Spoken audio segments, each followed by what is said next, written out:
আসসালামু আলাইকুম, সবাইকে ওয়েলকাম জানাচ্ছি আমার চ্যানেল রুমিস ফ্যাশনেবল হাউসে। আমি ফারহানা ইয়াসমিন রুমি চলে আসলাম আপনাদের মাঝে আরেকটি নতুন ব্লগ নিয়ে। আশা করি যে যেখান থেকে দেখছেন ভালো আছেন, সুস্থ আছেন। আমি আল্লাহর রহমতে ভালো আছি। এখানে একটু বিটরুট পাউডার দিয়েছি, একটু হলুদ পাউডার আর হচ্ছে একটু লবণ, উষ্ণ গরম পানিতে একটু ভিনেগার দিয়েছি, কারণ অ্যাপেল সিডারের ভিনেগার ছিল না, এই জন্য নর্মাল ভিনেগার দিয়ে ওই জুসটা খেয়ে নিয়েছি খালি পেটে। আজকে একটু মূলা পরোটা বানাবো, এর জন্য মূলাকে গ্রেট করে নিয়েছি আর চিপে পানিগুলি বের করে নিচ্ছি। একটু লবণ দিয়ে চিপে নিলে ভালো করে পানিটা বেরিয়ে আসে, এর জন্য ভালো করে চিপে নিচ্ছি। আর এই পানিটা যেটা মূলা থেকে বের হচ্ছে সেটা ফেলবো না, সেটা দিয়ে আটা করে নেব। মূলা পরোটা বানানোর জন্য এখানে আমি মূলাকে প্রথমে গ্রেট করার পরে লবণ দিয়ে দিচ্ছি, যা যা লাগবে আর কি সেগুলি দিয়ে দিচ্ছি। সকালে এখন প্রায় 7:30 বাজে। এই টাইমটাতে একটু ধনিয়া পাউডার, জিরা পাউডারও একটু দিয়ে দিচ্ছি। আর এই সব পরোটা আসলে ইন্ডিয়ান খাবার, তো আমাদের বাংলাদেশের যে নর্মাল রুটি পরোটা তার থেকে একটু ভিন্নতা আছে, এর জন্য সবাই সবসময় আমরা করে খেতে পারি না একটু ভেজালের কারণে। তবে মাঝে মধ্যে খেতে ভালোই লাগে। চিলি ফ্লেক্স দিয়েছিলাম আর দিয়েছি এখানে বেসন, পরিমাণ মতো লবণ দিয়েছি যাতে করে ভিতরের যে ডোটা তৈরি হবে সেটা টেস্টটা ভালো আসে। এই যে পানিটা বের হয়েছে মূলা থেকে চিপে, সেটার সাথে একটুখানি পানি যোগ করে নিয়েছি, দিয়ে এখানে একটু লবণ দিয়েছি পরিমাণ মতো, আর দিয়ে দিব একটুখানি তেল। দিয়ে এখন আমি আটা তৈরি করে নেব আর কি। আটা দিয়েই মানে পরোটার ডোটা তৈরি করে নেব। তো এখানে যতটুকু ময়দা লাগবে, আটা লাগবে ততটুকু আটা দিয়ে দিচ্ছি, দিয়ে একটা শক্ত ডো তৈরি করে নেব। তো এভাবে আমি প্রথমে কাঁটা চামচ দিয়ে গুলে তারপরে আটাটা এভাবে করে নিয়েছি। তবে আরেকটু গুঁড়ি দিতে হবে, কারণ একটু শক্ত ডো হলে রুটিগুলি মানে চিড়ে আসবে না আর কি। এমনিতে মূলা পরোটা বানানোটা একটু কঠিন, কারণ এটা থেকে যতই চিপি পানি বের করা হয় তারপরেও একটু না একটু পানি বেরিয়ে যায়। এই জন্যই একটু বেসন দিয়েছি, বেসন অথবা পাউরুটি কে চিড়ে এভাবে দিলে ভালো, তাহলে পানিগুলি অ্যাবজর্ব করে নেয়। অথবা ময়দা দিয়ে দিলেও হয়। তো আমি একটু ডো তৈরি করে নিচ্ছি, কিন্তু মনে হচ্ছে একটু বেশি আটা নিয়েছি, এর জন্য একটু বের করে নিচ্ছি। তো আমাদের আসলে নিচের বাসার অনেকগুলো কাজ চলছে, ওইদিকে সময় বেশি দিতে হচ্ছে, কারণ এখন কাঠের কাজের একটু ফিনিশিংয়ের কাজ চলে আসছে। ওখানে একটু সময় দিয়ে কোনটা কখন করাতে হবে সেগুলি দেখতে হচ্ছে, আবার বাজার থেকে জিনিস যেটা লাগবে সেটা কিনে দিতে হচ্ছে। তো যার কারণে ওখানের ব্যস্ততা একটু আজকে মানে রান্নাবান্না শেষে বাজারে যেতে হবে, কিছু জিনিস কিনে আনতে হবে সেজন্য। এখানে আমি গোল গোল করে প্রথমে বানিয়ে নিচ্ছি, পরবর্তীতে সবগুলো আবার চারকোনা করে বানিয়ে নিব, তাহলে সহজ মনে হচ্ছে। মানে প্রথমে একটু রুটি বেলে তারপর মাঝখানে ইয়েটা দিয়ে মানে মূলাটা দিয়ে তারপরে বাস করে বেলে নিয়েছি, এটাই সহজ পদ্ধতি ছিল। তো এখন একটু ছেঁকে নিচ্ছি নিজের জন্য একটা। তো আমি তাওয়াতে দিয়েও একটু চেপে চেপে চারিদিকে মিলে দিচ্ছি, যাতে করে বেশি মোটা মোটা না হয়, কারণ এই ধরনের আলু পরোটা, মূলা পরোটা, তারপরে পালক পরোটা একটু মোটা মোটা হয়, এই জন্য। একটা হাঁসের ডিম ভেজে নিব। আপু, আপনার রান্নাঘরটা একটা বিশাল জগৎ। সারা জীবনে সব স্বপ্ন স্বাদ একটা রাজ্যে ঢুকে গেছে যেন, যে রাজ্যে আপনার ভালোবাসা আর মায়া মমতায় পরিপূর্ণ। আল্লাহ আপনাকে অনেক অনেক ভালো রাখুক। আপনি আপনার শ্বশুরবাড়ির প্রতি দায়িত্ব পালন করেন, বিনিময়ে আল্লাহ আপনাকে আপনার শখ আহ্লাদের দাম দিয়েছেন। এই বোনের পক্ষ থেকে ভালোবাসা ও দোয়া রইল। আমি দেখেছি আপনি পিঠা, পুলি, ভর্তা থেকে শুরু করে বাংলা সব খাবার করেন। আমেরিকান, চাইনিজ, ইতালিয়ান, আরবি, মেক্সিকান খাবারও বানিয়ে থাকেন সন্তানদের জন্য। আবার আপনি প্রচুর মেহমানদের খেদমতও অব্যাহত রেখেছেন, ফলে এত এত জিনিস আপনার লাগারই কথা, স্বাভাবিক। আচ্ছা, আমার খুব জানতে ইচ্ছে করে আপনার দিনে কত ঘন্টা এই ঘরে কাটে। শুক্রিয়া বোন এত সুন্দর একটি কমেন্ট করার জন্য। এই বোনটির কমেন্টের উত্তর আমি লিখে দিতে পারিনি, কারণ অনেক ব্যস্ততা যাচ্ছে, কিন্তু পড়েছি এক ফাঁকে এক ফলকে পড়ে নিয়েছিলাম, খুবই ভালো লেগেছিল। তো আজকে ভাবলাম যে আমি আমার এই ব্লগের মাধ্যমে বোনটিকে শুক্রিয়া জানাই এত সুন্দর একটি কমেন্ট করার জন্য। তবে উনি যেভাবে অনেক উচ্চ মাফে আমাকে নিয়ে গেছেন কমেন্টের মাধ্যমে, অত বেশি যোগ্যতা আমার আছে কিনা আমি জানি না, আসলে এত বেশি উনি যেভাবে অনেক বেশি বাড়িয়ে বলেছেন সেরকম কিছুই না। আলহামদুলিল্লাহ, আল্লাহ যতটুকু ব্রেন বা বুদ্ধি দিয়েছেন বা শক্তি দিয়েছেন সেই অনুযায়ী চেষ্টা করি সংসারে সেটা কাজে লাগানোর, ওইটুকুই আসলে। তো আপনাদের মাঝে হয়তো মাঝে মধ্যে আমার কাজকর্ম শেয়ার করি, সেটা থেকে আপনাদের এই বা কমেন্টগুলি আসে আসলে আলহামদুলিল্লাহ। তবে কত ঘন্টা যে ফাঁকঘরে রান্নাঘরে থাকি সেটা বললে অনেক যে বেশি হবে তা না। আমাদের সবারই সেম রান্নাবান্না করতে হয়, খাবার দাবার খেতে হয়, গুছানো গাছানো করতে হয়। হয়তো কেউ বেশি সময় নেন, কেউ আবার একই কাজ কম সময়ে পেরে যান। তো আমি বলব আমি বেশি সময় যে অনেক সময় রান্নাঘরেই দিয়ে দিই তা না। কারণ আমি সব কাজকেই একটা আম ইয়েতে মানে গণ্ডিতে একটা প্ল্যানে নিয়ে আসি, যার কারণে আমি অল্প সময়ে অনেক কাজ করে ফেলতে পারি। এটা কেন যেন আমি পারি আমি নিজেও জানি না। তো প্ল্যান অনুযায়ী কাজ করি, সেজন্য বেশি সময় আমাকে রান্নাঘরে দিতে হয় না। তো আলহামদুলিল্লাহ শর্টকাট সময়ে আমি সব কাজ করে ফেলার চেষ্টা করি। আর তো যাই হোক, বোনটিকে শুকরিয়া, যদিও লিখে ওনাকে ধন্যবাদ জানাতে পারিনি। এখন হচ্ছে ওই যে নাস্তা খাওয়ার পরে এই ফুলের তোড়াটা আম্মাকে হসপিটাল দিয়েছিলেন। ওনাদের হসপিটালের এমডি, যিনি মানে আমার হাজব্যান্ডের পরিচিত, ওখানের অনেক ম্যানেজমেন্টের লোক বা ডাক্তাররা আমার হাজব্যান্ডের খুব পরিচিত। আবার এর ভিতরে যা জেনেছেন যে আমার ভাইয়ের পরিচয়, তো ওই পরিচয়ে আরও বেশি ওনারা খুশি হয়েছেন। ওনাদের হসপিটালে আমার ভাইয়ের মা যে ভর্তি হতে পেরেছে এজন্য ফুলের তোড়া দিয়ে ওনারা বিদায় দিয়েছেন, এই আর কি। তো ওই ফুলটা ছিল 2 দিন এমনিতে, আর বাকি এখন ভাবলাম যে একটু এভাবে পানিতে দিই, ভালো লাগবে, আরও 2-4 দিন যাবে এভাবে। তো এই জন্য এভাবে একটু 2টা বাটিতে সাজিয়ে নিয়েছি। একটা বাটি রান্নাঘরের কাউন্টার টপে রেখেছি, আরেকটা একটু ডাইনিংয়ে রেখেছি। খুবই সুন্দর লাগতেছিল, একদম ফ্রেশনেস আসতেছিল। ডাইনিংয়ের দিকে তাকাচ্ছি আর বারবার দেখতেছি আর কি। এরপরে এখন রান্না করতে যাব। একটু আগে মানে 10টার দিকে আর কি এই সময়টা মিস্ত্রি এসেছে, চুলাটা সেট আপ করবে, মানে চুলার জায়গাটা কেটে নেবে। তো আমাদেরকে ডেকেছিল, কারণ এগুলি না আমি না দেখলে আবার যদি বেশ কম হয়ে যায়, জানে যে আব্দুর রহমান জানে যে আমি রাগ হয়ে যাব। তো মন মতো না হলে আমার মানে কষ্ট লাগবে, এই জন্য যাতে মন মতো হয় কোন জায়গায় লাগাবে সেই জন্য আমি এসেছি দেখিয়ে দেওয়ার জন্য। তো আমি আমার যেই পারফেক্ট সাইজটা মানে যেখানে লাগালে আমার মন মতো হবে সেখানে লাগাচ্ছি। আর বললাম যে যেন বরাবর সাইজ হয়, কারণ চুলা অনেক সময় একটু 1 ইঞ্চি বড় ছোট হতে পারে। তো এটা যে সারা জীবন থাকবে তা না, যেন অন্য সময় আরেকটা চুলা আসলেও ঠিকঠাক মতো লাগানো যায় সেজন্য। এর ভিতরে গ্লাস মিস্ত্রি এসেছিল, গ্লাসগুলি অর্ডার নিয়ে নিয়েছে।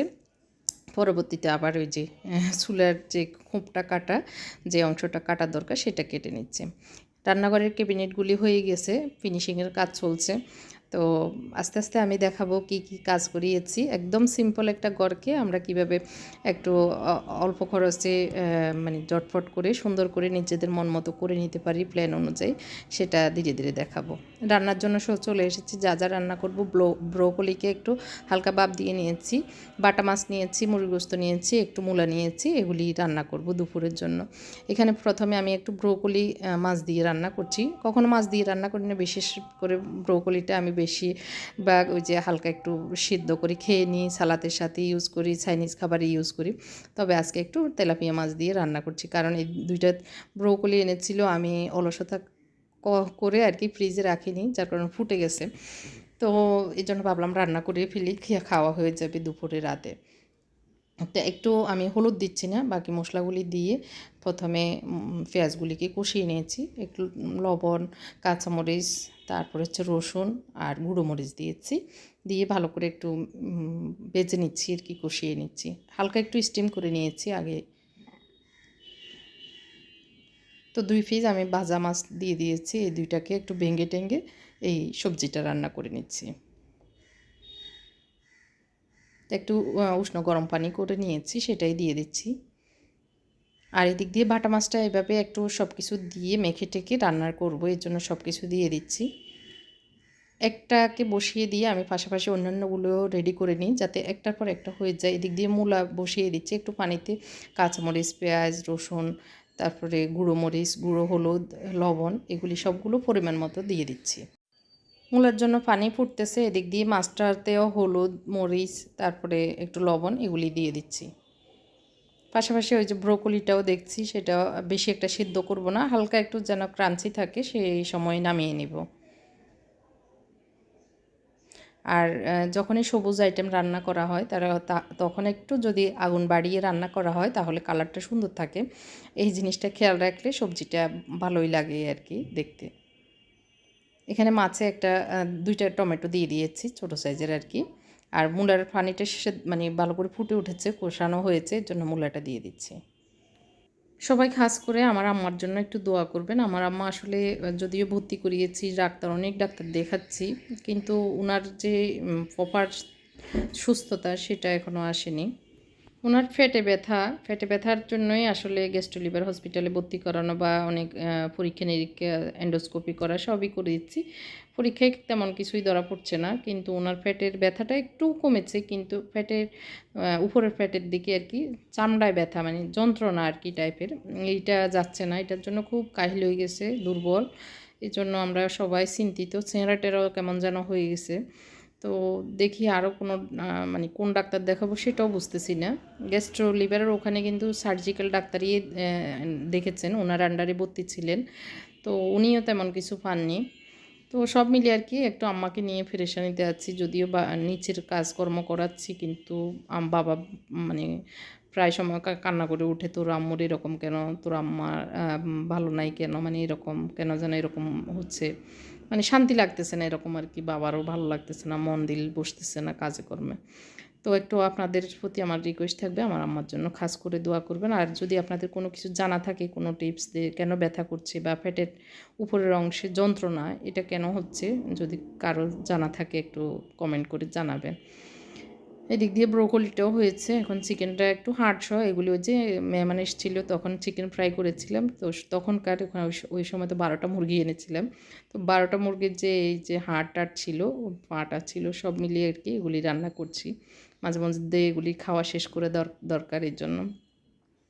মূলাটা হয়ে আসছে, একটু লবণ চেক করে নিয়েছি, লবণটা লাগবে এর জন্য। 3টে টুকরা উপরে মানে উঠিয়ে রেখেছি। ওরা আবার মাঝে মধ্যে রাত্রেবেলা চিকেন ফ্রাই চায়, এই জন্য ওই রান্না থেকে উঠিয়ে এগুলি একটু ম্যারিনেট করে রেখে দিচ্ছি। একটু গুঁড়ো মরিচ, লবণ আর আদা রসুন পেস্ট দিয়ে দিচ্ছি। তো মেখে এগুলি রেখে দিলে একটু নিরাপদ, যে কখন কী চায় বাচ্চারা একটু মাঝে মধ্যে চাইলে যেন দিতে পারি।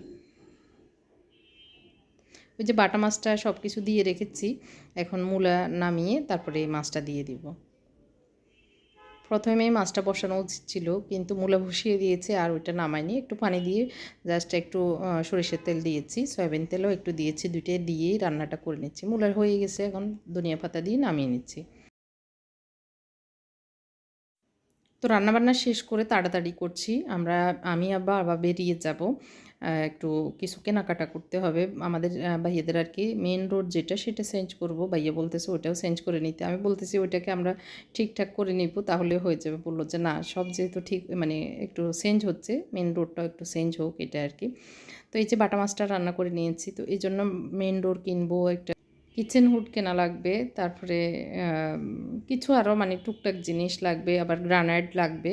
এগুলি একটার পর একটা আসলে লেগে যায়, যেহেতু কাঠের কাজ করাচ্ছি, কাঠের কাজের সাথে সাথে এগুলিও লাগে। তো ডাল, মুরগি গোস্ত, বাটা মাছ রান্না, ব্রোকলি, মূলা সব মিলিয়ে রান্নাটা শেষ করে এগুলি ঢাকনা দিয়ে আমার ছোট্ট মেশচেপটাতে ঢুকিয়ে তাড়াহুড়ো করে বাপ মেয়ে বেরিয়ে পড়েছি। এই যে দরজা দেখতে এসেছি, আসলে আমাদের এখানে যে সাইজটা সেই সাইজ অনুযায়ী খুঁজতে খুঁজতে এই দোকানে এসে সাইজটা মিলেছে, যদিও দরজা যে একদম সুন্দর পারফেক্ট মন মতো হয়েছে তা না, যতটুকু হয়েছে সাইজ যেহেতু পেয়েছি সেটা এখান থেকে একটা দরজা নিয়ে যাচ্ছি। আমরা এখন রান্নাঘরের জন্য এই গ্রানাইটটা নিচ্ছি, এই কালারের। এখানে সাদা বেশি পাওয়া যাচ্ছে না গ্রানাইট, আবার আর্টিফিশিয়ালটা আমাদের বাজেটের বাইরে চলে যায়।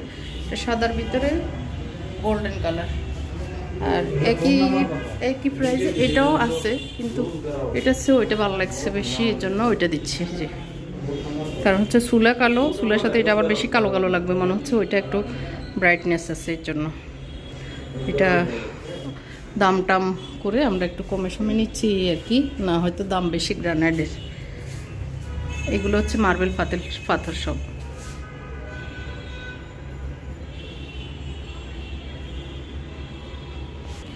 মার্বেল পাথর আবার এর জন্য, রান্না করার জন্য ভালো না, ওগুলো পানি শোষে, পানি পরে ভিতরে ভেজা ভেজা থাকে, এর জন্য মার্বেল রান্না করে দেওয়া যায় না। মার্বেল সহ অন্যান্য কাজে ইউজ করা যায়। আমরা এই কিচেন অ্যাক্সেসরিজের দোকান থেকে এই যে গাজী কোম্পানির কিচেন হুডটা নিচ্ছি। এটা হচ্ছে model number 752G। Gazi company, আমি আমারটাও নিয়েছি, এটাও নিচ্ছি। এটা হচ্ছে ভয়েস কন্ট্রোলার না, উপরেরটা ভয়েস কন্ট্রোলারটা কত ছিল? 26,000 বলছিল। হ্যাঁ 25,000 কত আর কি। হ্যাঁ হ্যাঁ 25,200। আমরা এর নিচেরটা নিয়েছি, ওটাতে ভয়েস ইয়েটা নাই, অন্য সব কিছু সেম আর কি। হুম হুম আর কিছু লাগবে না।